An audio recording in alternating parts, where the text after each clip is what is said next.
음성을 듣는 시간, 그리고 우리 마음속에 평안을 누리는 시간, 우리 가는 길이 복된 은혜가 되는 시간 되게 하옵소서. 예수 그리스도 이름으로 감사드리며 축복하고 기도드리옵나이다. 아멘. 서로 인사합니다. 성령 안에서 예배를 드립시다. 이렇게 인사합시다. 자, 오늘 제목은 지혜, 믿음, 성령의 은사 세 가지를 함께 은혜를 나누기를 원합니다. 자, 여러분들에게는 어떤 은사가 있다고 생각하십니까? 그리고 어떤 분들은 나는 과연 은사가 있을까 없을까? 나는 받지 못한 것이 아닌가?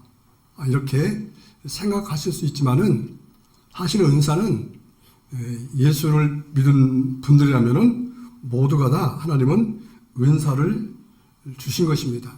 단지 내가 어떤 은사가 있는지를 발견하지 못하고 살 뿐인 것입니다. 예를 든다면은 은사라는 것은 뭐 대단한 것이 아닙니다. 큰 것이 아닙니다. 은사라는 것은 우리가 이렇게 생각하면 돼요.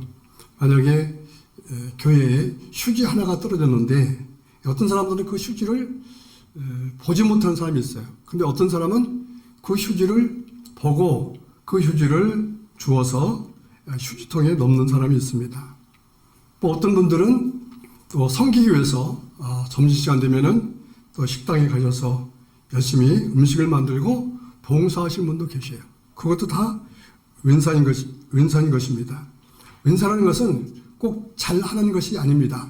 꼭 잘해야만 어떤 큰 능력이 나타나야만 그것이 은사가 아니라 못해도 괜찮습니다. 은사라는 것은 꼭 잘하는 것이 아니에요. 우리가 생각할 때는 재능이다 생각하면은 재능은 특별한 것이라고 생각하는데 여러분, 은사는 어떻게 보면 우리가 생각할 때는 특별한 것 같지만 그냥 특별하지 않아요. 잘해야 된다고 생각하지만은 잘하는 것이 아닙니다. 하는 것이 아니에요. 못해도 괜찮아요. 못해도 괜찮습니다. 그러나 하는 것이 나에게 중요한 것은 하는 것이 중요한 것입니다. 고린도전서 12장 7절에 보니까 같이 한번 읽어볼까요? 시작. 각 사람에게 성령을 나타내심은 유익하게 하려 하심이라 그랬어요. 유익입니다. 각 사람에게 성령을 나타내시면, 다시 말하면 성령의 은사가 나타나면 유익하게 하기 위해서라고 그랬어요. 유익을 주는 거예요. 그러니까 누구에게인가 유익을 주면은 그것은 은사인 것입니다. 나에게 유익이 된다면은 그것도 은사고, 물론 이제 유익이라는 것은 성경적인 것을 말하는 것입니다. 자기 개인적인 것이 아니라 자기 욕망을 통해서 자기에게 유익을 얻는 것이 아니라 하나님 말씀을 통한 기준이죠. 하나님 말씀을 통해서 내가 유익이 되고 하나님 말씀을 통해서 이웃에게, 가족에게 유익이 되고 공동체에 유익이 된다면 그 사람은 은사를 받은 사람이에요.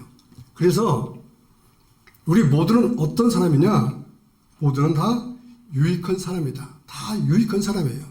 여러분도 유익하고 저도 유익하고, 그리고 모두가 다 필요한 존재인 것입니다. 다 필요한 존재예요. 그러니까 옆에 있는 사람을 통해서 또 나를 통해서 옆에 사람에게 유익을 주고 옆에 사람을 통해서 내가 유익을 얻고 그것이 하나가 되어서 또 공동체에 유익을 끼치는 것, 그것이 바로 은사라는 것이죠. 여러분, 은사가 어려운 게 아니에요. 은사가 뭐 어렵습니까? 그냥 내가 이미 다 가지고 있는 거잖아요. 받으신 거예요. 근데 우리가 알아야 될 것은 재능하고 다르고 경험하고 다르다는 거예요. 경험과 재능이 은사가 아니에요. 오늘 말하는 것은, 보통 일반적으로는 재능을 은사로 하지만은 오늘 고린도전서 12장에 있는 말씀은 그런 재능들, 내가 타고난 부모님으로부터 타고난 그런 재능들을 은사라고도 말할 수 있지만 성경에서 말하는 은사는 아니라는 거죠. 그럼 오늘 이 세 가지 지혜, 지식, 믿음의 은사가 어떤 것인지를 한번 말씀을 통해서 은혜를 나누기를 원합니다. 자, 우리 서로 인사합시다. 이 세 가지 은사를 받아봅시다. 그리고 깊이 알아봅시다. 이렇게 인사하겠습니다. 자, 깨달읍시다. 받아봅시다. 자, 우리는 첫 번째는 지혜인데, 이 지혜라는 말은 소피아란 말이에요. 소피아. 또 호쿠마라고도 말하죠. 자, 우리는 이 지혜를 생각할 때 여러분들은 어떻게 생각하셔요? 지혜는 남들보다 응용력이 많은 사람, 그리고 똑똑한 사람, 그리고 저 사람은 재주가 많아. 사실 보면은 우리 주변에 재주가 많은 사람 참 많이 있잖아요. 또 그런 얘기도 있잖아요. 재주가 많으면 뭐라고요? 굶어 죽는다. 재주가 많으면 굶어 죽는다. 따지고 보면은 재주가 없는 사람은 굶어 안 죽는 거예요. 재주가 많으면 굶어 죽는다. 그게 어떻게 해서 그런 말이 나오는지 잘 모르겠지만은 그런 것을 오늘 이 수업회라고 말하고 있는 것이 아니에요. 자, 우리가 또 이렇게 생활하다 보면은 응용력이 많은 사람이 있어요. 응용력이. 무슨 일을 할 때도 참 잘하는 사람이 있어요. 잘하는 사람. 응용력이 많은 사람. 그것을 오늘 성경에서 말하는 지혜는 아니라는 거예요. 그럼 무엇이 지혜라는 거예요? 무엇이 지혜냐? 제가 이 지혜를 어떻게 설교를 해야 될까 생각도 해보고, 내 생각을 가지고 하면 안 되잖아요. 또 여러 가지 또 자료 찾아보고 했는데, 그걸 종합해서 제가 한마디로 결정을 했습니다. 지혜는 뭘까요? 지혜는 선택이에요. 지혜가 뭐라고요? 지혜는 선택이라는 거죠. 선택. 지혜는 선택이 지혜인 것입니다. 여러분, 선택이 뭘까요? 선택이라는 것은 내 삶의 결과를 결정짓는 것이 선택이에요. 그리고 지혜라는 것은 내 삶의 미래의 방향을 결정짓는 것들. 선택을 해야 결정짓잖아요. 우리가 미래로 가는 길이 상당히 많이 있잖아요. 크게 두 가지죠. 하나는 예수를 믿을 건가, 믿지 않을 건가. Y자형이 있잖아요. 길이 Y자가 있잖아요. 그러면 이 세 갈래 길이 서서 내가 예수를 믿을 것인가, 믿지 않을 것인가. 여러분, 결정을 해야 돼요. 선택을 해야 되잖아요. 선택한 다음에 결정하고 그것을 행해야 되지 않습니까? 그러면 예수를 믿는다? 여러분, 이게 세상적으로 볼 때는 참 미련한 거예요. 근데 예수를 믿는 것이 선택이잖아요. 물론 성경 신학적으로 볼 때는 하나님의 부르심이에요. 내 선택이라는 건 좀 그렇겠는데, 하나님의 부르심을 하지만 그래도 우리가 선택을 해야 되잖아요. 그 길로 간 사람들, 이 사람은 지혜로운 사람이에요. 그런데 예수를 안 믿는 사람, 이 사람은 비난하는 사람이에요. 근데 생각할 때는 예수를 안 믿는 사람, 안 믿는 쪽으로 선택한 사람은 스스로는 상당히 똑똑하다고 생각해요. 그리고 예수를 믿는 사람은 상당히 바보라고 생각합니다. 또 하나, 예수를 믿었지만 내가 어떻게 믿을 것인가? 잘 믿을 것인가? 아니면 대충 믿을 것인가? 또 그 결정을 선택을 또 해야 되잖아요. 근데 잘 믿는 사람은 보면은 잘 믿지 않은 사람이 올 때는 잘 믿는 사람은 바보예요. 아니, 뭐 그렇게 예수를 믿어야 돼? 여러분, 그렇잖아요? 또 있어요. 기도를 해야 돼요. 그 기도를 하는 사람, 기도지 않는 사람. 그러니까 수없이 결정했지만 또 계속 하면서 또 선택해야 되고 결정해야 되고 이것이 바로 지혜라는 것입니다. 이 지혜를 내가 이것을 어떻게 선택하느냐에 따라서 이 사람은 지혜로운 사람이다. 어떤 사람은 지혜롭지 못한 사람이다. 이 선택은 결과잖아요. 결과. 여러분, 예수를 왜 믿습니까? 구원받고 천국 가기 위해서 믿잖아요. 근데 그걸 알으니까, 진리를 알으니, 사실 따지고 보면 예수를 믿지 않는 사람이 볼 때는, 예수를 잘 믿는 사람 볼 때는 미련한 게 보이지만은, 따지고 보면은 이 미련한 사람이 상당히 지혜로운 사람이에요. 왜? 결과가 확실하니까. 할렐루야. 여러분 목회자가 왜 있습니까? 단순히 여러분들 교회에 와서 이 자리 채우고 뭐 헌금이라도 걷어서 뭐나 만들고 그러려고 있는 게 아니에요. 그럴 것 같으면 세상에 나가면 돈을 더 잘 벌 수 있어요. 더 마음 편하게 할 수도 있어요. 마음 졸이지 않을 수도 있어요. 얼마든지 잘할 수 있어요. 성도 하나 때문에 말 한마디 조심해야 돼요. 그럴 필요도 없어요. 근데 왜 그렇게 하느냐? 그것이 올바른 선택이기 때문에 믿을 하지만은 하나님 보실 때는 그것이 올바른 선택이고 지혜로운 자이기 때문에 그렇게 하는 것입니다. 할렐루야. 그러니까 이 말을 잘 알아듣는, 하나님 말씀을 잘 알아듣는 사람은 지혜로운 사람이고 잘 못 알아듣는 사람은 미련한 사람인 거예요. 그러니까 우리는 미련하고 말하지 말고 불쌍하다고 말해야죠. 할렐루야. 사실 미련하죠. 그 미련한 사람 미련하기 때문에 불쌍한 거예요. 그래서 또 저 사람 볼 때는 저와 여러분들을 불쌍하게 보는 거예요. 불쌍하게. 그렇죠? 맞아요, 틀려요. 그러니까 여러분들은 지혜로운 사람입니까? 지혜롭지 않은 사람입니까? 그래, 앞으로도 계속 지혜로운 사람이 되기를 바랍니다. 지혜로운 사람이 뭐라고요? 선택이에요, 선택. 선택을 항상 여러분 앞길에 놓으세요. 자, 한 사람은 다, 성경에 나온 사람은 다 지혜로운 사람인데, 여러분들 좀 이해가 빠르게 제가 베드로라는 사람을 선택을 했습니다. 선택. 그래서 저도 참 지혜로운 사람이에요. 많은 인물 중에서 우리 성도들이 쉽게 이해할 수 있는 사람, 베드로를 선택했다. 이것도 하나님 주신 지혜입니다. 그러니까 하나님 볼 때는 참 지혜롭다. 할렐루야. 자, 잘 들어보시기 바랍니다. 자, 누가복음 5장 있죠. 누가복음 5장. 누가복음 5장은 어떤 장이냐면은 베드로가 예수님을 처음 만나는 그런 장이에요. 근데 베드로가 예수님 처음 만날 때 베드로의 상황이 어땠어요? 베드로는 어부였어요.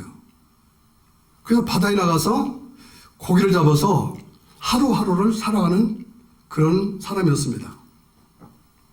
그때 마침 우리 예수님께서는 많은 사람들에게 설교를 하고 계셨어요. 설교가 끝날 쯤 됐는데 사람이 너무 많아서 막 사람들이 가까이 가서 예수님의 설교를 들으려고 막 많은 사람들이 밀니까 예수님이 자꾸 뒤로 밀려서 바닷가까지 가게 됐어요.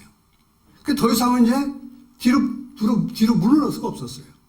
근데 마침 뒤를 보니까 한 사람이 배를 가지고, 그게 아침녘인데 배를 가지고 나와서 그물을 이렇게 접고 있을 때예요.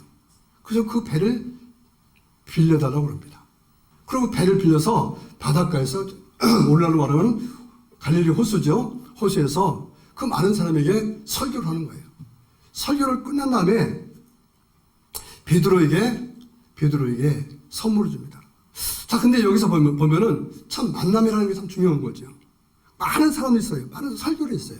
근데 딱 성경은 베드로를 초점을 찍어서 베드로를 타겟으로 해서 베드로의 만남을 통해서 어떤 일이 일어난지를 성경에 기록하고 있습니다. 근데 많은 사람이 있었지만은, 수많은 군중, 수많은 사람을 말했지만 그 사람 이름들을 나오지 않아요. 근데 그 중에서 한 사람, 베드로의 이름이 딱 나오는 거죠. 놀랍지 않아요? 이게 하나님의 은혜예요. 여기서 많은 사람이 설교를 듣나 하더라도 다 은혜 받는 게 아니에요. 다 하나님의 말씀을 알아듣는 게 아니에요. 그게 중요한 거예요, 여러분들.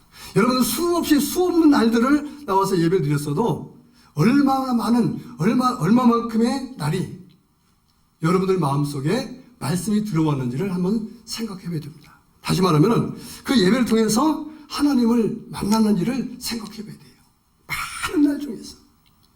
오늘은 베드로가 예수님을 만난 날이에요. 근데 이 만난 날이 베드로가 교회를 단 적도 없어요. 예수님을 만난 적도 없습니다. 처음이에요. 처음. 놀란 일이. 근데 처음인데 처음 예수님 만나고 예수님을 통해서 어떤 일이 일어나냐면은 너는 지혜로운 사람이라고 말하고 결과를 가져와요. 왜 이런 말씀을 성경에 기록해 놨을까요? 다른 게 아니죠. 성경은 저와 여러분이 유익을 위해서 기록해 놓은 것입니다. 할렐루야. 자, 누가복음 5장 4절 5절 같이 한번 읽어볼까요? 시작. 말씀을 마치시고 시몬에게 이르시되 깊은 데로 가서 그물을 내려 고기를 잡으라. 시몬이 대답하여 이르되 선생님, 우리들이 밤이 새도록 수고하였을 때 잡은 것이 없지만은 말씀에 의지하여 내가 그물을 내리다 하고. 자, 여기서 보면은 선택이 나오죠. 선택. 예수님은 설교를 했지만은 직접 대면해서 마음과 마음을 맞대고서 만남을 갖는 예수님의 선택이에요. 예수님께서 베드로 배를 선택하셨고 또 예수님이 베드로를 선택하셨어요. 그리고 말씀을 하시죠. 자, 여기서 중요한 게 뭐냐면 말씀을 마치시고 그 다음에 베드로에게 말씀을 하시는 장면이 나옵니다. 그에게 이르시되 깊은 데로 가서 금을 내려 고기를 잡으라. 자, 이제 여기서 베드로가 선택을 해야 됩니다. 선택.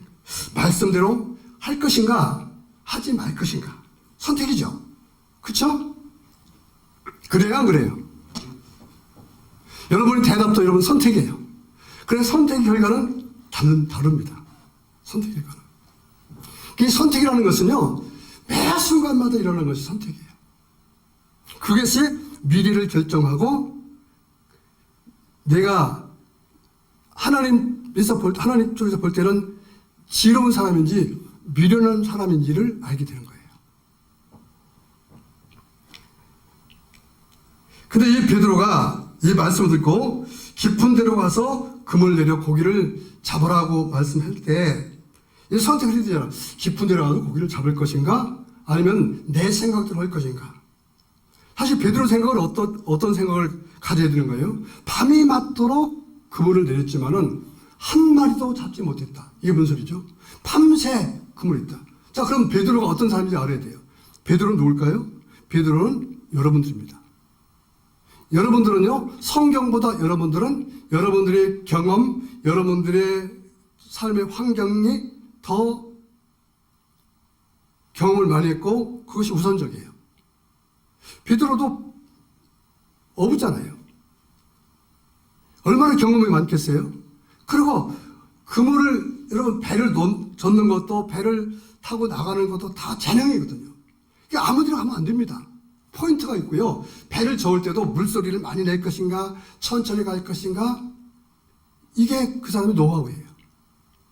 그런데 여기서 이 베드로는 그 바다에서 태어났고 바다에서 자라났고 이제는 거기에 기술자가 돼 있잖아요. 근데 처음 보는 사람, 생명부지의 사람, 이 사람이 다짜고짜 깊은 데로 가서 그물을 던져라. 여러분 그 말 들을래요, 안 들을래요? 결코 쉬운 일이 아닙니다. 결코 쉬운 일이 아니에요. 이것이 바로 지혜로운 사람이 될 것인가 아니면 미련한 사람이 될 것인가를 결정짓는 거예요. 할렐루야. 여러분도 마찬가지입니다. 하나님 말씀을 듣고 내가 지혜로운 사람이 될 것인가 아니면 미련한 사람이 될 것인가 를 결정을 해야 돼요. 선택이죠. 그렇죠? 근데 베드로는 어떻게 했어요? 베드로는 말씀대로 했다는 거죠. 근데 여기 중요한 게 뭐예요? 말씀에 의지해서 내가 깊은 데로 가서 그물을 던지겠습니다라고 말씀을 합니다. 그럼 여기서 중요한 게 뭐냐면 베드로가 그 말씀이 떨어질 적에 그 말씀은 뭐예요? 그 말씀이 지혜입니다. 그 지혜를 내가 선택할 것인가 내 경험과 내 재능을 선택할 것인가는 순간적으로 결정해야 되잖아요. 선택과 결정이잖아요. 순간적으로. 그렇죠? 근데 여기 중요한 건 말씀에 의지, 말씀을 선택했다는 거예요. 그 말씀이 뭐예요? 말씀이 바로 수업하는 것입니다. 할렐루야. 말씀이 지혜인 것입니다. 아멘? 무슨 말인지 이해 가십니까? 이해만 가면 안 되고요. 이 말씀이 마음에 와 닿아야 돼요. 딱 와서 이 말씀이 나를 움직이게 됩니다. 그러니까 이 베드로가 이 말씀을 들을 때요. 생각해 보세요. 사실 우리는요, 머릿속에 재능이, 이 경험들이 꽉 차 있어요. 이게 너무 많아요, 이게. 경험. 그리고 내 경험과 노하우는요, 이건 내가 피부로 부딪혀서 연륜을 통해서 내가 알게 된 확실한 사실이에요. 확실한 사실. 다음에 지식이 나오는데, 확실한 지식이 되는 것입니다. 이 지식이라는 것은요, 내가 가지고 있는 지식이라는 것은 나를 결정지어요. 근데 처음 들었어요. 이건 한 번도 경험하지 않았어요. 처음 들었어요. 경험도 없고, 그리고 누구도 예수님의 말씀을 통해서 이렇게 됐다는 결과가, 데이터가 나오진 않아요. 정보도 없어요. 보세요. 재능이라는 것은 네 부모가 잘하니까 잘하더만. 보세요. 부모님들이 노래를 잘하면 그 자녀들도 노래를 잘합니다. 부모님들이 공부를 잘하면 자녀들도 공부 잘합니다. 그건 사실이에요. 부모님들이 식당을 하면요, 보고 잘하기 때문에 나중에 요리사가 되겠던가, 좀 유명 말로 셰프가 되다가 그래요. 부모님들이 내 주변에 도둑놈들이 많으면 도둑쟁이에요. 나도 모르게 합니다. 그게 지식이 되고, 그러니까 하지 마. 그러면요, 하지 말라는 말은 분석을 많이 해야 돼요. 생각을 많이 해봐야 됩니다. 하지 않으면 어떻게 돼? 하지 않으면 뭘 먹고 살아? 여러분 그러지 않아요? 뭘 먹고 살아? 딱 생각이, 데이터가 나와요. 내가 하지 않으면은 내 생각, 내 경험을 포기하면 나는 망해. 내가 다 이미 답을 만들어 놓고 그렇게 살아가요. 그러니까 말이 안 들리는 거예요. 베드로도 똑같은 사람이에요. 여러분, 유대인들은 고집이 얼마나 센지, 자존심이 얼마나 센지 아세요? 더군다나 이 어부들은요, 이런 사람들은요, 몸으로 막 했던 사람은 그것밖에 몰라요. 근데 이 베드로가 말씀에 의지했다. 말씀이란 지혜를 받을 수밖에 없었다는 거죠. 왜요? 왜 그랬을까요? 여러 가지 이유가 있어요. 하나는 그 말씀이 너무 신비했어요. 또 하나는 뭔지 아세요? 베드로가요, 밤이 맞도록 그물을 던졌지만은 고기를 잡지 못했단 말은 그날 하루뿐 아니라 몇 달 며칠을 계속 실패해서 이제는 내가 뭘 해먹고 살까? 이제 자기를 다 포기했어요. 자기를 다 내려놓고. 그러니까 오늘 이 베드로는요, 정말 비라는 사람이에요. 말씀에 의지해서 내가 그물을 던지겠다. 그것만 보더라도 여러분 쉽게 해먹으면 안 돼요. 여러분에게 한번 해봅시다. 여러분 철저하게 주일날 지키십시오. 제가 여러 가지 얘기하잖아요. 그러면 내가 그렇게 해서 어떻게 살 수 있냐고 그래요. 왜요? 그것이 뭐냐면 내가 똑똑해서 그런 거예요. 내가 바보가 되기 싫다는 거예요. 내가 바보는 결과는 뭐예요? 망함이고 인정받지 못하니까 바보 아니에요? 미련한 게 그 뜻이잖아요. 난 똑똑하던데 내가 왜 당신 마음에 들어? 그렇잖아요. 그래서 하나님은 예수님 베드로를 선택한 이유는 뭐냐? 이 베드로는 다 깨진 사람이었어요. 뭘로? 세상적으로. 보세요. 베드로는 어떤 가정이냐면은 결혼했고 자식들도 있었어요. 그리고 처갓집에 부모님들을 데려다가 모시고 있었어요. 근데 설상가상으로 그 부모님들도 그러니까 장모님이죠. 장모님도 병이 들어서 고생하고 있었어요. 여러분 성경을 쭉 보세요. 나사로의 누나가 마리아가 어떻게 예수님 찾아갔나요? 보세요. 잘난 집에서 예수님께서 어떤 역사를 일으키던가요? 똑똑한 사람에게서 뭔가 좀 평범한 사람에게서 예수님께서 역사를 일으키던가요? 절대로 그렇지 않아요. 어떤 모양이든지 부딪히고 깨지고 공고하고 막 너무 힘들고 어려울 때 참 이거 어떻게 살지? 이럴 때 예수님의 말씀을 던져도 그 말씀을 받는다고 말입니다. 여러분들이 말씀 받지 않는 것은 아직도 살만해서 그래요. 그리고 여러분들이 교회에 나와서 예배드리는 건 참 훌륭한 일이지만은 어쩌면 어떤 말은 듣고 어떤 말 듣지 않는 일은 뭐냐면 여러분들이 교회에서 정보 들려고 그래요. 교육적으로, 수준적으로 이러면 안 된다는. 그래서 하나님은 어떻게 하느냐? 하나님께서 가장 축복한 사람은 세상에서 가장 반가워진 사람. 그리고 하나님 말씀만 던져도 눈물 흘리고 하나님 말씀만 던져도 오늘 베드로처럼 미련하게 아멘하고 순종하는 사람이 이 사람이 복받는 사람이 되는 거예요. 우리나라가 잘 살기를 기도하지 마세요. 잘 살아서 뭐 하려고 그래요? 전쟁 꺼지 말라고요? 여러분 그게 아니면 성경을 뭘로 쓰는 거예요? 가장 힘들 때 자기 경험치를 다 써봤는데, 자기 정보를 다 써봤는데, 결국은 내게 찾아오는 것은 힘들고 어렵고 나는 무동한 자이구나. 그때 설교를 들어보니까 그 말씀은 세상에서 들어보지 못한 정보가 아니었어요. 뉴스를 YT에서 말하고, 연합뉴스 말하고, KBS 말하고, 어떤 신문지상에 핸드폰 나오는 그런 얘기 아니었어요. 학박사들이 말하는 그런 얘기 아니었어요. 심령을 울리는 말씀이었어요. 심령을 울리는 말씀은 누가 받을 수 있습니까? 베드로 같은 사람, 미련한 사람. 아니, 세상에 말씀에 의지해서 금을 던진 자 얼마나 미련한 사람이에요. 선택을 한 거예요. 5장 4절에 말씀을 맞추시고 시몬에게 이르시되 깊은 데로 가서 그물을 내려 고기 잡아라. 바로 이것이 세상적으로 볼 때는 미련하지만은 이것이 지혜인 줄로 믿으시기 바랍니다. 할렐루야.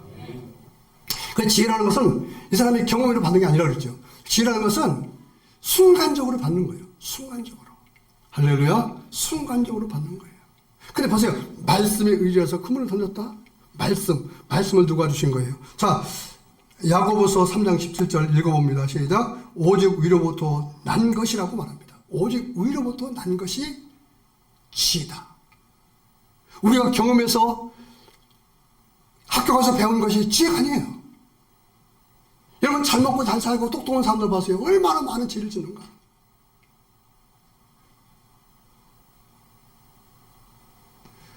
하나님이 주시는 것이 지혜랄 그 말이에요.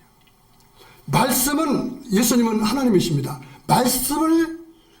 그 베드로에게 준 말씀은 위로부터 내려온 거예요. 할렐루야. 잠언서 2장 6절에 대저 여호와는 지혜를 주시며 지식과 명철을 그 입에서 내시며 그랬어요. 그 지혜를 주신 분은 하나님이다 그랬죠. 자, 지혜는 아주 잠언서에 지혜가 뭔지를 결론적으로 말씀하는 말씀이 있어요. 잠언서 9장 10절 같이 한번 읽어볼까요? 시작. 여호와를 경외하는 것이 지혜의 근본이요. 자, 지혜는 뭐냐? 여호와를 경외하는 것이 지혜의 근본이다. 여호와를 경외하는 게 뭐죠? 그분을 존경하고 신뢰하고 높여드리고 그 말씀을 붙들고 그 말씀대로 살아가고, 그러면 그분이 결과를 주시는 거죠. 자, 베드로 얘기할게요. 베드로가 가서 그물을 던졌더니 못 잡았다. 참, 이게 바보죠. 근데 성경이 뭐라고 그랬어요? 잡은 것이 너무 많아서 찢어졌더라. 한 번도 베드로는 경험하지 않았어요. 자, 말씀에 의지했더니, 그러니까 베드로가 생각합니다. 당신 누구요? 저 사람을 알고 싶은 거예요.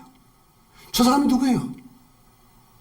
나를 회복시키시고 나를 변화시키고 절대 나의 모든 것을 굴복시키신 그분.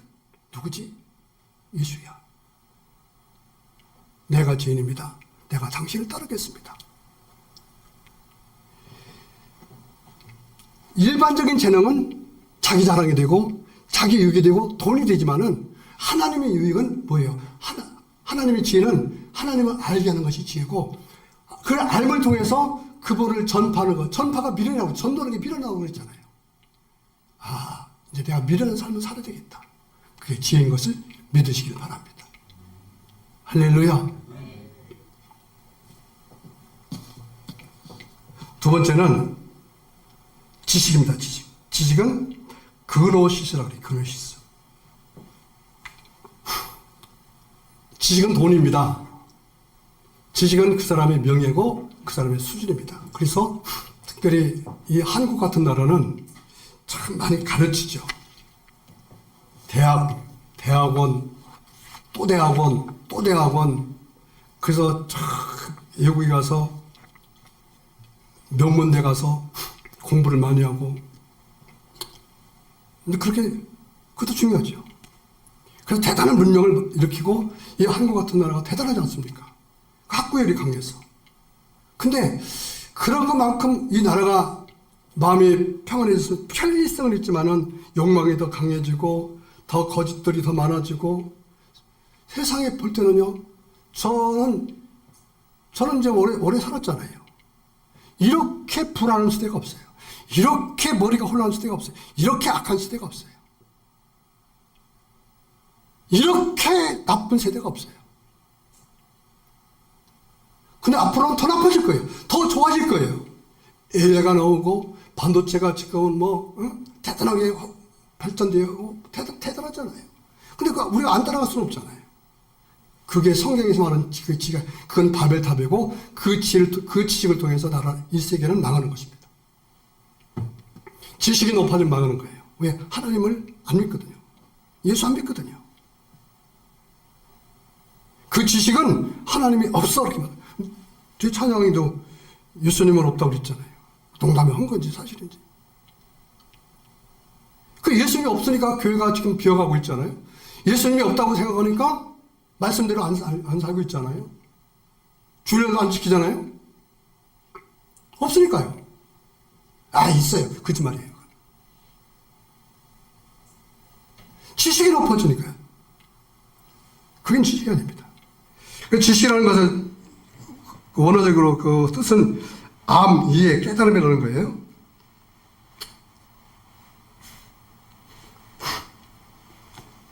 제가 그래서요, 이걸 어떻게 또 설명할까? 참 이게 어렵거든요. 이게 지식, 뭐 하면 왔다 갔다 다 붙여오는데, 그건 다 세상적인 네이버만 찾아봐도 다 나오는 말이 수없이 많아요. 그건 공감할 수 있겠죠, 여러분들이. 근데 그게 아닌데 그걸 말하고 있단 말이에요. 누가 어쩌고 이것서 일론 머스크가 어떻게 해서 지혜를 얻어서 로켓을 만들고, 왜 로켓을 가지고서 왜 달 날아가고 저기 화성에 가려고 그래요? 그 하나님을 대적하는 일입니다, 그게. 로켓을 만드는 이유는 인류는 어차피 자기 생각할 때는 인류는 망하게 된다? 그걸 알긴 알더라고요. 자기 포기가. 최고 머리고 대단한 사람이, 정말 머리가 대단한 사람이 지구는 망할 것이라고 예측을 하고 있어요. 이 지구는 망한다! 망하는데 그러면 인류 보존을 해야 되는데, 인류 보존하면 어떻게 될 것이냐? 이 세상 핵 다 터지고 저거저거 하면은 살 수가 없는데, 그 인류 보존을 위해서 어떤 별나라 가서 거기서 최고 인간이 가진 지능을 가지고 거기서 어떤 도시를 만들어서 인류 보존, 씨앗을 보존시켜야 된다. 그러다 끝나고 나면은 다시 돌아와야 된다. 왜 그렇게 되려고 그래요?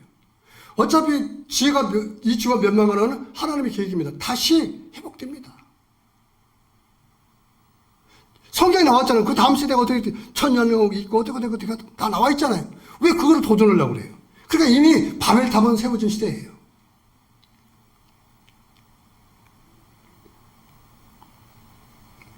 맞습니까? 틀립니까? 맞지 않을 수도 있어요. 지금 그런 시대 아닙니까? 그러면 이 지식이 뭘까? 많이 배우면 지식이죠. 꼭 학문을 통해서 얻는 지식도 있지만 경험을 통해서 얻는 지식, 내가 또 그렇죠. 경험을 통해서 얻는 지식 두 가지라고 보네요. 하나는 학습을 통해서 얻는 지식, 하나는 경험을 얻는 지식. 이건 틀림없는 거죠. 학습이라는 것은, 교육이라는 것은 증명된 것을 가르치는 것이니까요. 경험이라는 것은 내가 부딪혀본 것이잖아요. 그건 확실한 거잖아요. 확실한 거. 나이가 아무리 100살 먹었어도 아기를 낳지 못한 사람은 아기를 낳을 때 어때? 그건 거짓말이에요. 그건 감정일 뿐이에요. 그건 지식이 아니에요. 지식은 아기를 낳아 본 사람은 그건 지식이에요. 경험이니까. 자, 보세요. 예수를 믿는 것도, 여기서 말하는 지식은 예수를 믿고 예수를 만난 경험이 있는 사람이 예수가 있다고 말하고 구원자라고 말하는 거니, 그건 틀림없는 지식이에요. 근데 그것도 없는데 예수가 있다고 말하는 건, 그는 감성일 뿐이, 그건 그건 믿음이 아닌 거예요. 사실이 아닌 거예요. 사실 아니잖아요. 천국이 있는지를 확실히 아는 사람은 분명히 알아망해. 죽었다 깨도 알아. 어저께 선교교육 가서 어느 나라에서 septic, 거기에서 이제 예수 믿는 사람들을 사모 처형하는 몇 년 전에 일어난 사실인데요.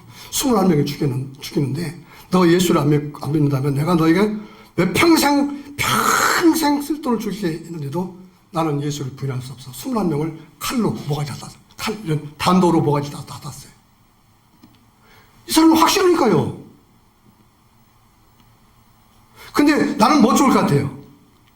근데 그날, 그 당시, 그 시간, 그날, 그 시간에 대해서 나는 예수님을 믿습니다. 왜? 나는 천국에 가기 때문에. 그분 나를 위해 죽으시기 때문에. 그렇게 말했다면 내 속에는 이미 알미라는 지식이 있는 거예요. 지식이라는 게 뭐죠?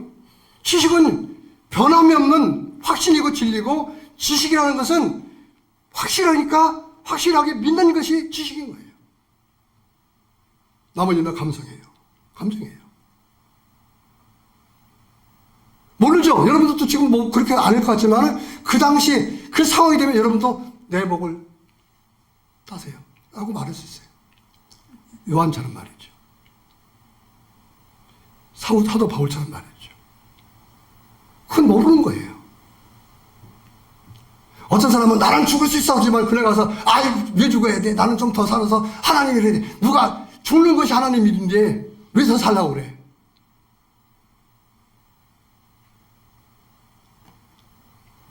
사실 우리는 이것 때문에 예수 믿는 거예요.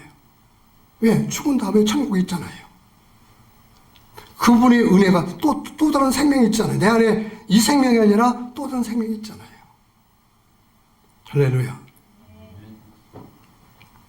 자, 그래서요, 제가 베드로를 또 하나 선택했어요. 베드로를. 자, 이 말을 쉽게 이해할 수 있는 것이 이 성경 구절입니다. 가장 성경적이고 가장 지식이 뭔지를 정확하게 설명할 수 있는 이 성경 구절이 이 구절이에요. 이 구절이에요. 자, 마태복음 16장 아시죠? 자, 13절부터 17절까지 함께 읽어봅니다. 시작. 예수께서 빌립보 가이사랴 지방에 이르러 제자들에게 물어 이르시되 사람들이 인자를 누구라 하느냐? 이르되 더러는 침례 요한, 더러는 일리야, 어떠는 일리야나 선지자 중 하나이다. 이르시되 너희는 나를 누구라 하느냐? 시몬 베드로가 대답하여 이르되 주는 그리스도시요 살아계신 하나님의 아들이시니이다. 예수께서 대답하여 이르시되 바요나 시몬아 내가 복이 있도다. 이를 내게 알게 한 이는 혈육이 아니요 하늘에 계신 내 아버지니라. 아멘. 여기서요, 지혜가 나오고 지식의 은사가 나오고 믿음이 다 나옵니다. 그러니까 이게요, 은사라는 것은 따로따로 열매가 아니라 하나의 한 덩어리예요. 표현을 그렇게 할 뿐이죠. 자, 여기서 보시죠. 예수님께서 제자들을 이제 시험하시죠. 16장 13절 14절 예수께서 빌립보 가이사랴 지방에 이르러 제자들에게 물어 이르시되 사람들이 인자를 누구라 하느냐? 이르되 더러는 침례 요한, 더러는 일리야, 어떤 이는 예레미야나 선지자 중 하나이다. 다녀봐서 물어보니까 사람들이 누구라 하더냐? 그러니까 뭐라고 하냐면 침례 요한, 일리야, 예레미야. 선지자. 대단한, 지금도 유대인들은 예수님을 선지자로 보고 있고 또 이슬람도 예수님을 선지자로 보고 있습니다. 그 꾸란에 기록되어 있다고 그래요. 잘못된 지식이잖아요. 더 이상은 알지 못해요. 이거예요. 누구라 하더냐? 그러니까 침례 요한, 일리야, 테드라. 침례 요한 어떤 침례해 준 사람, 구약의 마지막 선지자이며 신약까지 경험한 사람, 그리고 예수님이 오신다는 걸 예언한 사람, 엘리야 아시죠? 죽지 않고 불을 타고 하늘로 올라간 사람, 예레미야 민족을 위해서 선자 역할을 하다가 목에 딸려서 죽은 사람, 대단한 사람이에요. 훌륭한 사람이에요. 따라갈 수 없어요. 누구도 따라갈 수 없어요. 이거예요. 근데 그래서 물어본 거예요. 예수님께 물어보는 겁니다. 그러면은 너희는 나를 누구라 하더냐? 시몬 베드로가 이르되, 같이 시작. 이르되 주는 그리스도시요 살아계신 하나님의 아들입니다. 놀랍지 않아요? 자, 보시죠. 주는 그리스도 살아계신 하나님의 아들입니다. 이게 무슨 뜻이냐면요, 당신은 하나님이시고 삼위일체적인 영적인 말이에요. 당신은 하나님이시며 하나님께 보낸 아들이란 말은 우리가 말하는 썬이 아닙니다.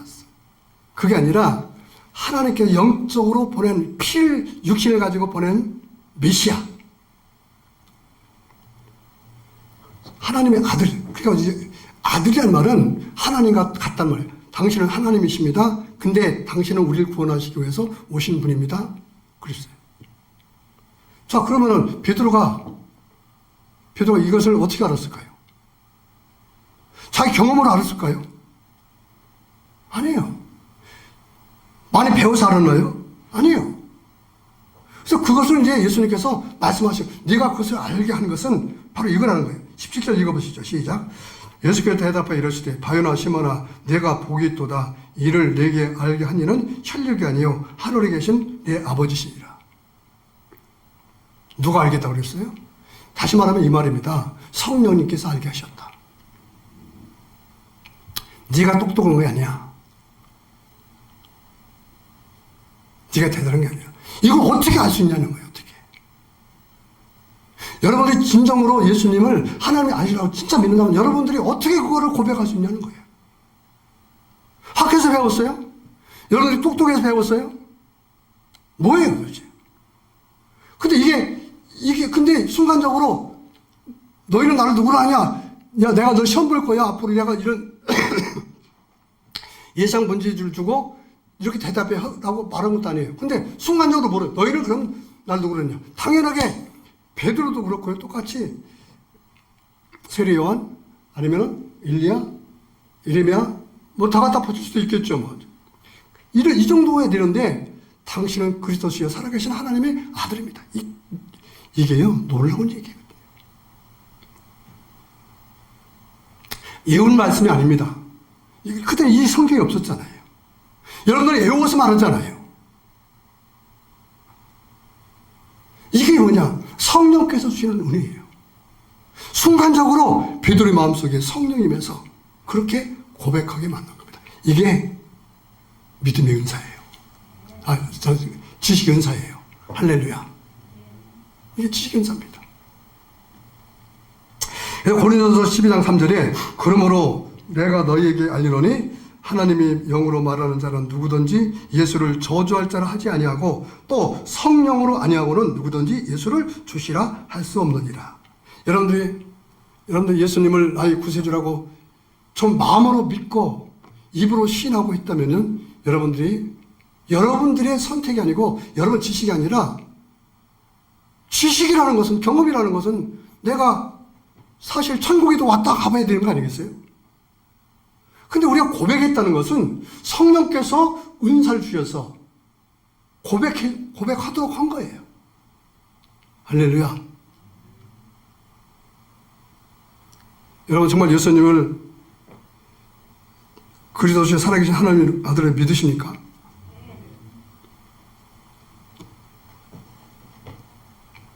자, 세 번째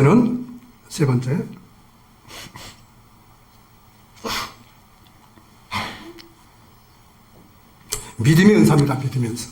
자, 믿음의 은사는 피스티스라는 그런 헬라어예요.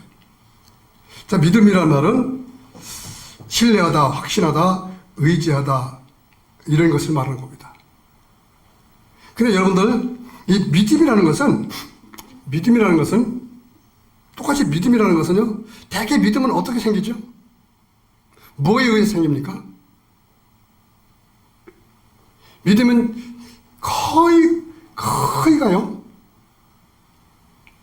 거의가 경험입니다. 정보입니다. 여러분들 일반 뉴스에서 말하는 거를 믿죠? 왜 그럴까요? 내가 하도 그렇게 들었어요. 저 공신력 있는 저런 매체는 사실이라고 믿어요. 그래서 무조건 믿는 겁니다. 맹목적으로 믿는 거예요. 그래서 사단이 쓰는 가장 큰 전략은 뭐냐? 에베소서 나와요. 정사와 권세, 어둠의 주관자들, 이 세상의 모든 것들 접수를 해요. 성경을 통하지 않은 것은 진짜를 분별할 수 없습니다. 그래서 여기 영물불이 나와요. 그 안에 권모술수가 있고 그걸 다 속속들이 볼 수가 있습니다. 생각하게 하시고, 생각나시고, 보게 하시고, 지혜를 주셔요. 자, 그래서 오늘 그러면 이 믿음이 뭔가를 그 인물을 통해서 제가 좀 말씀드려요. 제가 그래서 야곱을 선택했어요. 야곱. 야곱의 이 말씀이 이 피스티스 오늘 이 믿음이라는 단어와 은사의 믿음이 여러분이 갖고 있는 믿음과 좀 달라요. 그래 믿음과 가장 연관성 있는 것이 야곱의 이야기예요. 야곱 이야기 중에서 그 인생 스토리 중에서 이제 마지막 부분에서 나오는 사건이 있는데 그 사건이 가장 오늘 말씀과 근접한 성경 말씀이 되는 겁니다. 자, 야곱 이야기 좀 할게요.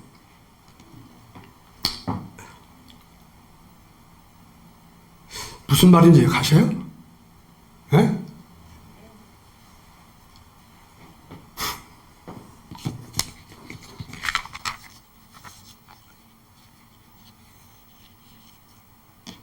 자, 야곱은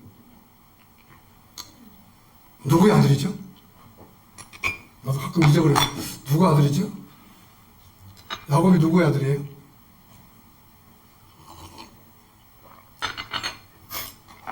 목사님 아들이에요? 이시니까. 딸밖에 없잖아요, 난. 아니, 야곱이 누구의 아들이에요? 아, 이삭의 아들이에요? 난 아브라함의 아들이다. 이삭의 아들이구나.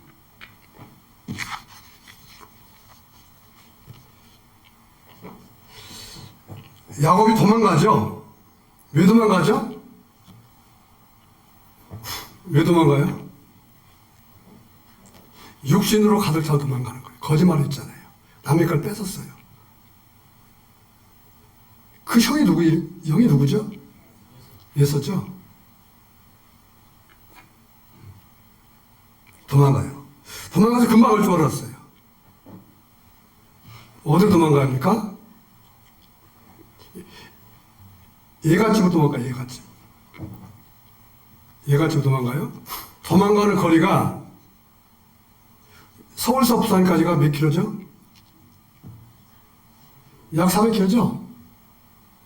그보다 2배 이상 되는 800킬로, 많게는 1200킬로 된다고 그래요. 그걸 도망가요. 도망가는데 한 2, 300킬로면, 여기서 다 대전 정도는요, 너무 예서가 무서워서 순식간에 도망가요. 그냥. 얼마나 무서웠을까요? 형이 무섭게 생겼어요.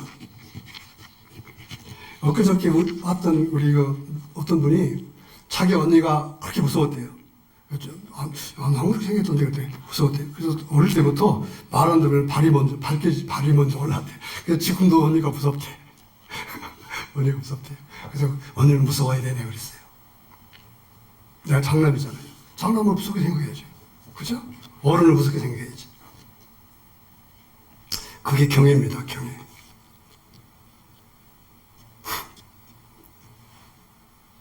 그래서 도망가서 이제 그만 가고 싶었죠.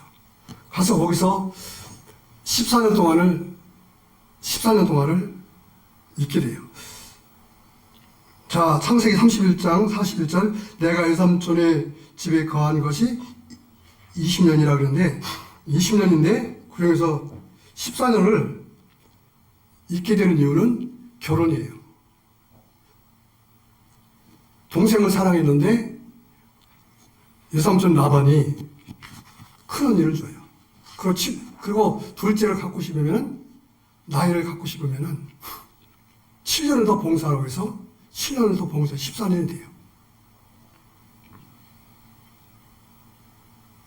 그래서 이제 있는 동안에 자식이 12명이 됩니다. 12명이 됩니다. 딸까지 포함해서 12명이 돼요. 이제 돌아가고 싶잖아요. 돌아가고 싶은데 돌아갈 수가 없어요. 왜 돌아갈 수가 없죠? 식구들 많아졌는데 재산이 없어요. 재산이. 그래서 이삼촌을 찾아갑니다. 이삼촌, 내가 이렇게 당신 집에서 봉사했는데 내가 이제 고향집에 돌아가야 되는데 아무것도 없습니다. 내가 그동안 고생했으니까 주셔야 될 거 아니겠어요? 당연히 줘야 되잖아요. 라반은 어떤 사람이에요? 야곱보다 더 얕잡 바르고 거짓말을 잘하는 사람이에요. 안 주려고 그래요. 이렇게 저렇게 해서 안 주려고 그래요. 그래, 얼마나 힘들고 어렵겠어요? 이제 나이가 먹고 이제 어른이 됐잖아요, 이제. 12명이 됐는데, 고향으로 돌아가지 못하니까, 고민하고 있을 때, 하나님께서 그에게 지혜를 딱 주십니다. 지혜를. 할렐루야! 여러분, 삶이 힘들다고요? 기도하고 기다려보세요. 말씀을 읽어보시고, 잘 들으세요.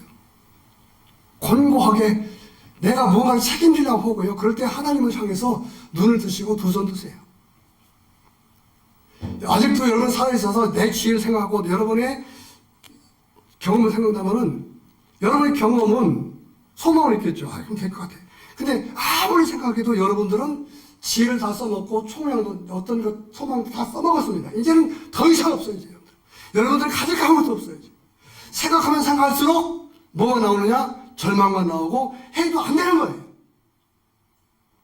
한번 해보세요. 제가 말이 거짓말인가 사실인가 한번 해보세요. 여러분 뜻대로 해보시고 아니 근데 뜻대로 뭐 안 되시나? 아니 해보세요. 아니 좋아요. 해보세요. 그렇게 해보세요. 되나 안 되나 해보세요. 안 돼요. 안 될 겁니다. 지금 이 야곱은 절대 절망과 절대 책임감을 가질 때예요. 그때 지혜 주시는데 이 삼촌에게 말합니다. 이 삼촌, 제가 제안을 하나 하지요. 무슨 제안? 자, 그 제안을 제가 읽어드릴게요. 같이 읽어봅시다. 시작. 창세기 30장 32절 33절 읽으세요. 시작. 오늘 내가 이 삼촌 양떼를 두루 다니며 그 양 중에 아렁진 것과 점 있는 것과 검은 것을 가려내며 또 염소 중에 점 있는 것과 아렁진 것을 가려내리니 이 같은 것이 내 품삯이 되리이다. 후일에 이 삼촌께서 오셔서 내 품삯을 조사하실 때에 나의 의가 내 대답이 되리이다. 내게 혹시 염소 중 아렁지지 아니한 것이나 점이 없는 것이나 양 중에 검지 아니한 것이거든 다 도둑질한 것으로 인정하소서. 내가 성경 구절 놓고 한참 고민을 많이 했거든요. 이게 뭔 뜻이야 이게 도대체? 여러분 같이 좀 고생합시다. 나만 고생하지 말고. 아니 여러분 편하게 들으려면 안 되잖아요. 같이 고생해야지. 내가 고생하는 만큼 내 것이 되는 겁니다. 이게 뭔 뜻이에요? 박사님이 입이 탁탁 들어가는데 한번 말해도 괜찮아요. 말해보세요. 아니 그 생각난 대로.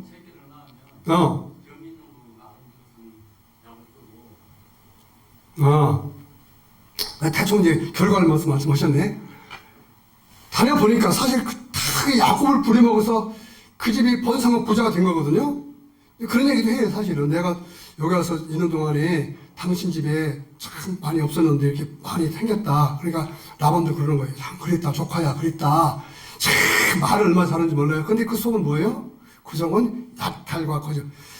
이걸 보면요 어쩌면 요즘 세상과 똑같은지 몰라요. 거짓말을 잘하고 그랬는데 그 안에는 은혜도 없고 아무것도 없어요. 여러분 그런 말 듣기 좋아해요? 아니잖아요. 무슨 말이냐면 많은데 내가 제안할 테니까 이 양들 중에서 보니까 아렁질 것도 있고 이제 그 점 있는 것도 있는데 이것은 점 있는 것과 아렁진 것들은 다 예삼촌이 키시고 나는 순종만 검은 것 그리고 알록도록만 깨끗한 것만 내가 키워서 새끼를 낳으면 이 새끼를 이 순종에서 얼룩달럭이 나오고 점 있는 것이 나오면 내 거고 만약에 좋은 거 나오면 당신 겁니다. 그래 딱 경험이 뭐예요? 세상적인 육신의 지혜가 지식이 뭐죠? 박수 치는 거. 할렐루야 했겠지. 이 바보 멍청. 아니 생각해봐도 멍청 아니에요? 어떻게 순종끼리 교미해서 알록달록이 나오고 점이 없는 것들이 있어서 점이 없는 것들이 키면은 새끼가 점이 있는 것이 나올까요? 이건 말도 안, 이건 도대체가 이거는 보세요. 야곱이 얼마나 미련스러운가를 보세요. 바보 멍청 아니에요 이거? 이렇게 했다니까요. 아니 여러분이 결정 좀 내려주세요. 야곱이 똑똑한 놈이에요? 아니면 미련한 놈이에요? 아니 솔직하게 장난치지 말고 미련한 놈 아니니까. 그럼 우리는 누구예요? 우리도 미련한 놈 아니에요. 교회 나오고 하니까 미련한 놈 아니에요?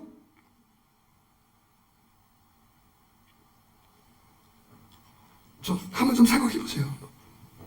그러니까 나발이 그렇지 않아도 이 야곱이 와서 부려먹기 좋았는데 또 12명이라는 노동력이 생겼잖아요. 이거 그냥 부려먹기 좋아요. 오케이, 알았어. 순식간에 결정합니다. 라반은 자기 똑똑, 야곱은 미련, 그리고 하나님의 지혜. 그래서 사흘 결집 다 구별해서 사흘 결집을 이격시킵니다. 사흘 결집이라는 도저히 만날 수 없는 먼 거리예요. 뭐 3일 결집 갔다는 소리는 몇 킬로 나왔을까요? 보통 한 30km 정도 떨어졌을 거 아니겠습니까? 그렇죠? 그렇죠? 떨어져놓고 이제 키는 거예요. 근데 그 기간이 6년 동안 키는 거예요. 나올까요? 안 나올까요? 아니, 괜히 나온다고 하지 말아요, 또, 진짜. 나올까요? 안 나올까요? 예? 아이고. 나올까요? 안 나올까요? 아, 솔직히 말해서 나와요. 어떻게 나와요? 아니, 솔직히 말해서 좀 대답좀 어떻게 나와요? 아니, 그런 식으로 말고 말이죠. 그런 식으로 말고. 아이고, 참. 그런 식으로 하면, 그거는 지식이잖아요, 그건 지식. 그런 식으로 말하면 누구도 다 알고 말하는 거거든요. 나도 알고 말하는 거지만은. 안 나오는 게 맞잖아요, 안 나오는 게. 안 나온다고 대답하는 게 맞는 겁니다, 이게. 그렇잖아요. 안 나오는 것이 맞는 것이죠. 그러니까 라반이 또 이 사람은 양치는 목동이었어요. 얼마나 잘하겠어요. 이거는 말도 안 되는 소리예요, 이거는. 그래, 얼마나 좋겠냐, 이 말이에요. 우리가 여기서 교훈을 얻어요, 교훈을. 알려고 하지 말고 교훈을 받는 게 중요한 거예요, 교훈을. 할렐루야. 그렇지 않습니까? 안다는 것도 중요한 것도 아니고요. 뭘로 듣는 것도 중요한 것도 아니에요. 중요한 거는 여기서 말씀하고 있는 게 뭐냐는 거죠. 지금 주제가 뭐죠? 믿음이죠. 은사잖아요.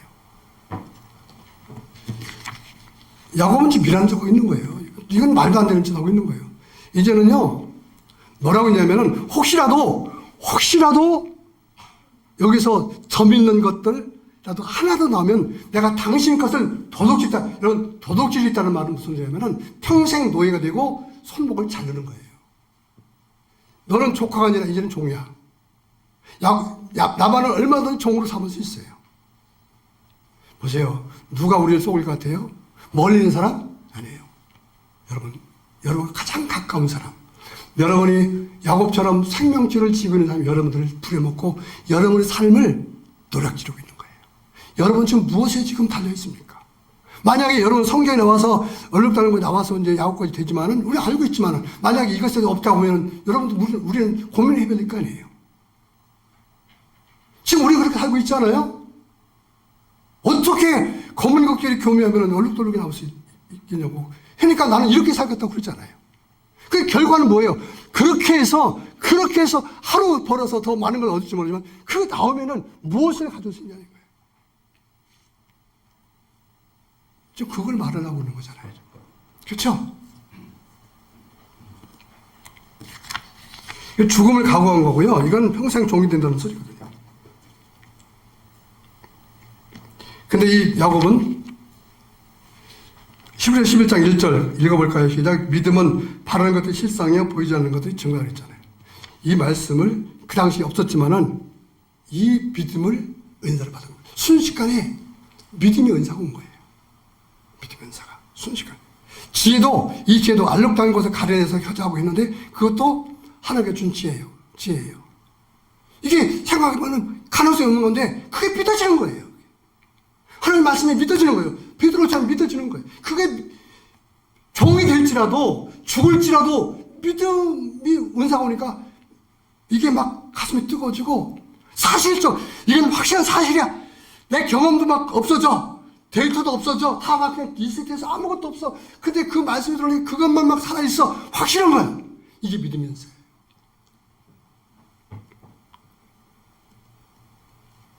이 은사는요 여러분 다 주십니다. 다 주는데 우리가 선택을 했을 때 그 은사를 받았다고 해서 다 선택하고 결정하는 건 아니에요.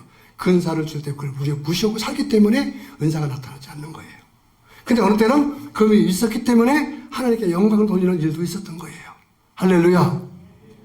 다 없는 게 아닙니다. 나는 이만하면 됐네 그러는데요. 더 이상 더 좋아져야 되겠죠. 자, 창세기 30장 36절, 자기와 야곱의 사이를 사흘길이 뜨게 하였고 야곱은 라반의 남은 양을 떼치니라. 그러고 난 다음에 야곱이 어떻게 했냐면, 야곱이 버드나무와 살구나무와 신풍나무의 푸른 가지를 가져다가 그것들의 껍질을 벗겨 흰 분이를 내고 그 껍질 벗긴 가지를 양떼가 와서 먹는 갯전의 물 구위에 세워 양떼를 향하게 하며 그때가 물을 먹으러 올 때에 새끼를 베니. 신풍나무는 나무를 껍질을 벗겨서 이제 갯천에다 걸어놔요. 걸어놓고 이제 발정기가 되면은 이 양떼들, 염소떼들 들여서 거기서 물 먹이고 그리고 거기서 교면시켜요. 근데 그러면은 이 신풍나무, 이 단풍나무 이런 것 때문에 그렇게 될까요? 아니에요. 그거는 단지 성경에서 우리에게 이해를 하도록 하기 위해서 그 사실 속으로 썼을 뿐이지, 사실은 말씀대로 하는 지혜대로 내가 그 지혜대로 가지고 그 지혜를 사용했더니 믿음의 은사를 사용했더니라는 것을 알아야 돼요. 방법의 우선이 아니라는 거예요. 우리가 가끔요, 방법을 자꾸 우선시해요. 방법을 자꾸 우선시해요. 말씀이 없는 방법은 이건 자기 재능이에요. 자기 주식이에요. 말씀, 아무리 믿음이 있는 저거 대단한 일을 해도요, 말씀이 없고요, 그 당시에 확실한 사실적인 하나님의 음성을 듣고 하는 게 중요한 거예요. 밭에 갈 때 자꾸 엉뚱한 말씀 구절 생각한다? 이건 잘못된 거예요. 밭에 갈 때는 밭 가는 하나님 말씀이 떠올라야 된다, 그 말입니다.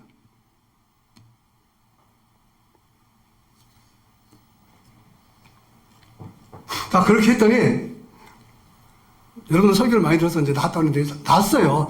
나면 안 되지요. 맞죠. 그 중요한 건 내가 낳아야죠. 야곱만 낳으면 뭐겠어요. 내가 낳아야지. 할렐루야 아닙니까? 맞잖아요. 내가 낳아야지. 내가 그렇게 돼야지.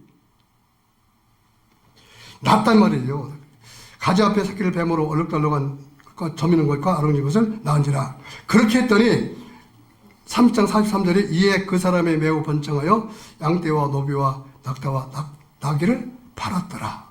나귀가 많았더라 그랬어요.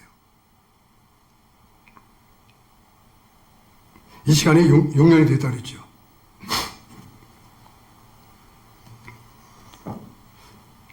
제가 이 말씀 듣고 이날 이제 평소 때 교회 다닐 때 차가 없으니까 차를 하나, 프라이드를 하나 사진 찍어갖고서 우리 골목길 가다 보면은 그 약국 사장이 프라이드를 타고 다녔어요. 근데 그 프라이드를 제가 사진을 찍어서 이제 내 탁자에다 놓고 이제 기도했어요. 하나님, 프라이드 주세요. 프라이드 주세요. 프라이드 주세요. 프라이드 주세요. 프라이드 주세요. 줬을까요? 안 줬을까요? 줬어요. 뭘 줬느냐? 그레이스를 줬어요. 그레이스를 줬어요. 내가 그레이스를, 나는 운전면허증도 없는데 그레이스를 사갖고서 우리 교고에다가 기증을 했어요. 정말 가난할 때예요. 그것도 일수를 200만 얻어서 일수를 200만 사갖고서, 나는 면허증이 없으니까 못 끌고 다니는데 우리 교구가 100일 작정하고 한다니까 이제 그거 타고 다니라고. 근데 우리 가게 앞에 세워놓으면 주차장이 없으니까 돈을 내야 되니까 돈을 못 내고, 그러니까 가게 앞에 태우는데, 옛날에는 그 의경들이 순찰하고 다니면서 이제 딱지 끊었잖아요. 와서 딱지 끊고 그랬어요. 그러면 그 배방글이라고, 배방글 집사가 있는데 그 옆에서 제품원인데 그분은 이제 운전을 오니까 제가 전화를 해요. 방글이 아빠 빨리 와. 그러면 왜 또 차가 어디 했어? 그럼 오면 한 바퀴 휙 돌고 갖다 대놓습니다. 근데 또 나중에 또 와. 또 오면은 우리 집 앞에 봐달라고 그랬더니 뭐라고 하세요? 그럴 것 같으면 주머니에 넣고 다니신다 고 그러더라고. 그 공무원이 그런 말 하면 돼요, 그게? 그러니까 아주 지저분이 났어요, 아주. 누구 쇠 공부다 먹고 사는지 말이죠. 화딱지가 나요. 그래갖고 한 번 더 죽을 뻔 했잖아요. 우리 동서가 와서 차가 좀 고장나서 이제 차 밑에 들어가서 뭐 고치는데, 내가 올라가고서 이제 좀, 잘 모르고 좀 어떻게 뭘 밟았더니 차가 밑에 들어가서 뭐 고치는데 쭉 가고서 그냥 내가 동서 사귀을 뻔했어요. 근데요, 하나님은요, 다 응답하셔요. 할렐루야. 제가 이 말씀만 하고 이제 끝낼게요. 얼마 전에 제가 방송 이제 새롭게 하셔서 내가 매일 기쁘게 그거 지금 봤는데 참 은혜가 되는 그 간증이 나와서 제가 소개를 합니다. 65년대에 이화대학교 법학과를 나오니까 여자분이 계신데요. 법대 출신이에요.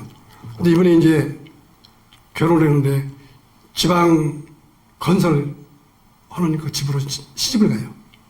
엄청나게 부자입니다. 돈이 막 엄청 많아요. 근데 예수 믿는다고 또 딸만 낳는다고 핍박을 그렇게 받아요. 그리고 또 남편도 와서 손찌검도 많이 하고 그러다가 이제 딸 넷인가 다섯인가 낳고서 이제 그 재열이라는 아들을 낳는데 병을 낳는데 그 시어머니가 딱 오더니 뭐라고 하냐면은 너 아들 낳았다고 유세하지 마. 이게 첫마디예요. 너 아들 낳았다고 유세하지 마. 근데 이분이 그것도 참고 견뎌가지고 일탄입니까? 65년대에 이화대학교 법학과를 나온 그런 아주 그래서 이제 한국인 도저히 막 은혜 받지도 못하고 그래서 미국으로 가서 미국 친구가 이제 편지를 서로가 이제 자기 사정 이야기하다가 미국에 오라고 해서 미국 가서 이제 예배를 하다가 예수님 만나고 온 거예요. 비행기에서 막 은혜 받고 그러고 나서 이제 이 아들 낳았는데 이 아들도 개차반이에요. 돈이 엄청나게 많아요.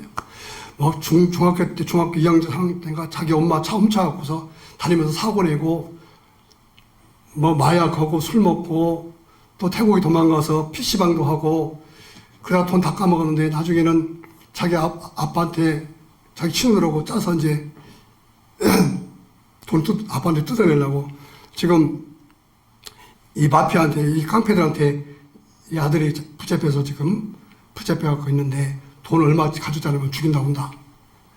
그 짜고 소리.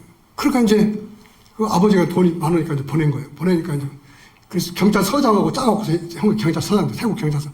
태국 경찰서 유치장에 넣고 수갑해갖고 이제 변호사하고 누구 왔는데 그 사실 보여주고. 그 돈 갖다가 돈 갖고 홍천망조 쓰고.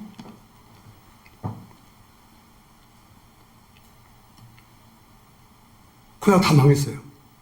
그러다가 이제 한국에 다시 돌아와서 이제 이러고 살면 안 되겠다 하다가 결혼하게 되고 그 가족들이 아들 하나, 딸 하나인가 데리고서 그 하와이 딥시스라고 선교훈련 저기 훈련이 있어요. 저도 하나인가 거기 가게 돼요.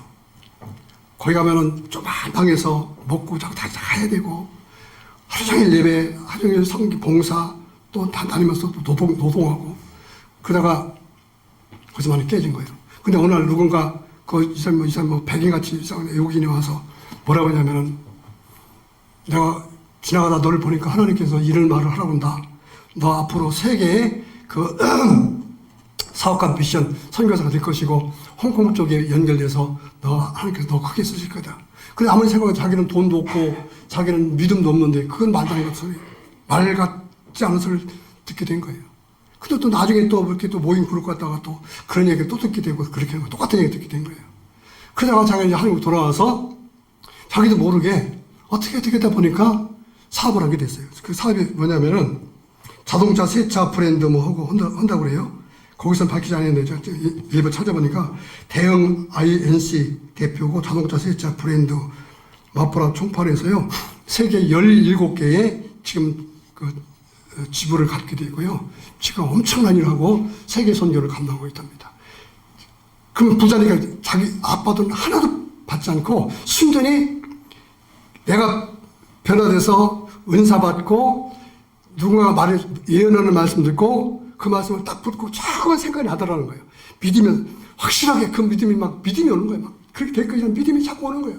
그리고 이제 그렇게 하다가 이제 선교사님 만나서 또 사람들 만나게 시키고 홍콩과 연결되고 외국 사람과 선교사님 만나서 이 사업을 하게 돼서요. 지금 17개의 지금 총판을 하고 있어요. 쫄딱 먹은 사람. 이게 은사입니다. 할렐루야. 여러분들 DT에도 갔다 오세요. 그게 낫잖아요. 지금 힘들고 어려운 것보다 은혜도 받고 믿음도 생기고 아주 젊잖아요, 여러분들은. 얼마나 젊어요, 여러분들. 그러니까 여러분들 그렇게 한번 해보세요, 한번. 아니면 기도원이라도 일주일도 갔다 오세요. 여러분 걱정하지 마세요. 여러분 가격정하지 마세요. 그거요, 하나님 다 지켜주십니다. 그런 믿음도 없다면 어떻게 할 거예요, 이제 해야죠. 더 큰 걸 받으려면 해야죠. 아니, 야곱은 목숨 걸고 했잖아요. 목숨 걸고. 내가 만약에 내 집에 검은 새끼 하나도, 검은 새끼 중에서 점 있는 새끼 하나만 내면 내가 도둑질한 걸 여기고, 어떻게 해도 당신 마음대로 해라. 이게 풀을 가져왔잖아요. 밑에 가져왔잖아요. 아는 게 중요한 것도 중요하지만 더 중요한 거는 실천이 더 중요한 것입니다. 할렐루야. 할렐루야. 끝이에요. 자, 성령 은사. 첫 번째가 뭐예요? 지혜 은사. 두 번째가 지식 은사. 세 번째가 믿음 은사. 성경을 예를 들어서 말씀해요. 가장 이 은사를 설명하기에 가장 좋은 말씀해요. 다른 것도 있겠지만은 이게 가장 확실한 성령의 은사에 대해서 설명할 수 있는 성경적인 말씀입니다. 함께 기도하겠습니다. 기도할 때 나에게도 이 은사 주셨으니 이제는 선택하고 결정하고 이제는 실천하게 하옵소서. 그래서 유익을 드러나게 하옵소서. 함께 동서로 기도하겠습니다. 사랑의 하나님, 은혜와 사랑을 감사합니다. 하나님, 성령의 은사에 대해서 함께 은혜를 나눕니다. 오늘은 하나님 지혜 은사와 또 지식의 은사와 믿음의 은사에 대해서 함께 은혜를 나눴습니다. 하나님, 은사는 다 주셨습니다. 우리가 깨닫지 못하고 발견하지 못하기 때문입니다. 하나님, 인사 주셨사오니 이제 발견해서